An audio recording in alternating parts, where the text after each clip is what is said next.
اعوذ باللہ من الشیطان الرجیم بسم اللہ الرحمن الرحیم ایاک نعبد و ایاک نستعین صدق اللہ العظیم۔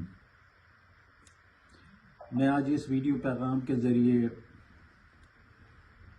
پاکستان کے عوام کو ایک پیغام دینا چاہتا ہوں کہ میں عبداللطیف ممبر قومی اسمبلی N1 چترال سے 2024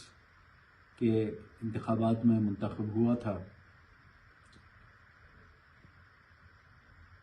آپ سب کو پتہ ہے کہ جب سے رجیم چینج ہوا پاکستان تحریک انصاف پر ظلم کے پہاڑ توڑے گئے اور وہ اب تک جاری ہے۔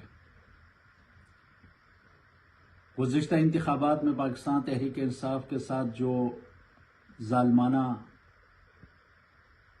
اقدام کیا گیا، ہماری پارٹی ڈیزالو کی گئی، ہمارا نشان چھینا گیا اور ہمیں آزاد طور پر بھی الیکشن میں حصہ لینے سے روکنے کے لیے ہر قسم کی رکاوٹیں کھڑی کی گئی۔ یہی حال ایز اے کینڈیڈیٹ میرا بھی تھا۔ پہلے میرے کاغذات نامزدگی بغیر کسی وجہ کے، معقول وجہ کے مسترد کیے گئے، اور جب پشاور ہائی کورٹ سے کاغذات کی بحالی ہوئی تو الیکشن کمپین میں رکھنے ڈالے گئے، ہم پہ پابندیاں اور جرمانے عائد کیے گئے، لیکن اس کے باوجود بھی چترال کی قوم نے قومی غیرت حمیت کا اظہار کرتے ہوئے بھاری اکثریت سے اپنے اس ناچیز بیٹے کو منتخب کر لیا۔ پھر جس طرح دوسرے پارلیمنٹیرینز، پارٹی قیادت، بلکہ پارٹی ورکرز کے ساتھ 9 مئی کے نام پہ جو ظلم جاری ہے، میں بھی اس ظلم کا شکار ہوا اور مجھے ATC اسلام آباد سے ایک ایسے جرم میں سزا سنائی گئی جس کا میرے فرشتوں کو بھی نہیں پتا تھا۔ اس سزا کے بعد الیکشن کمیشن نے میری ڈی نوٹیفیکیشن کر دی اور میری سیٹ کو خالی قرار دیا۔ الیکشن کمیشن کے اس فیصلے کے خلاف، اس جانبدارانہ فیصلے کے خلاف میں نے پشاور ہائی کورٹ سے رجوع کیا اور پشاور ہائی کورٹ سے ہم نے استدعا کی کہ اس نوٹیفیکیشن کو سسپینڈ کیا جائے۔ معزز عدالت نے کیس سننے کے بعد ہمیں یہ ڈائریکشن دی کہ آپ کو چونکہ سزا دی گئی ہے، اس لیے آپ متعلقہ عدالت میں خود کو پیش کریں، خود کو سرنڈر کریں۔ اس کے بعد سرنڈر کرنے کے بعد دوبارہ ہمارے پاس آئیں۔ تو چونکہ تحریک انصاف کے ورکر کی حیثیت سے، عمران خان کے سپاہی کی حیثیت سے ہماری پوری زندگی کی جدوجہد ہی قانون کی حکمرانی، انصاف اور انسانیت کے لیے رہی ہے، اس لیے میں نے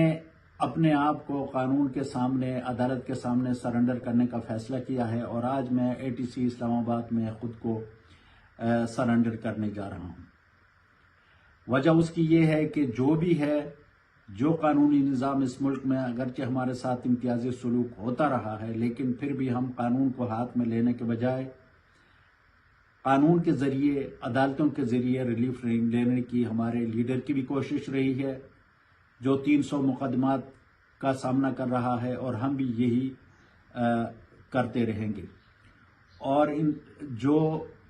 انصاف اور قانون کی حکمرانی، قانون اور آئین کی بالادستی کی جو جدوجہد ہے، ہم وہ بھی ساتھ جاری رکھیں گے اور اس پاکستان کے لیے اپنی قربانیاں دیتے رہیں گے جس کا خواب ہمارے اکابرین نے دیکھا تھا، کہ جہاں پہ قانون کے مطابق ہر ایک کے ساتھ برتاؤ کیا جائے، ظالم اور مظلوم کو ایک کٹہرے میں کھڑا نہ ہونے دیا جائے، مظلوم کی دادرسی کی جائے اور ظالم کی سرکوبی کی جائے، جو کہ ہماری نبی صلی اللہ علیہ وسلم کی تعلیمات کا بھی نچوڑ ہے۔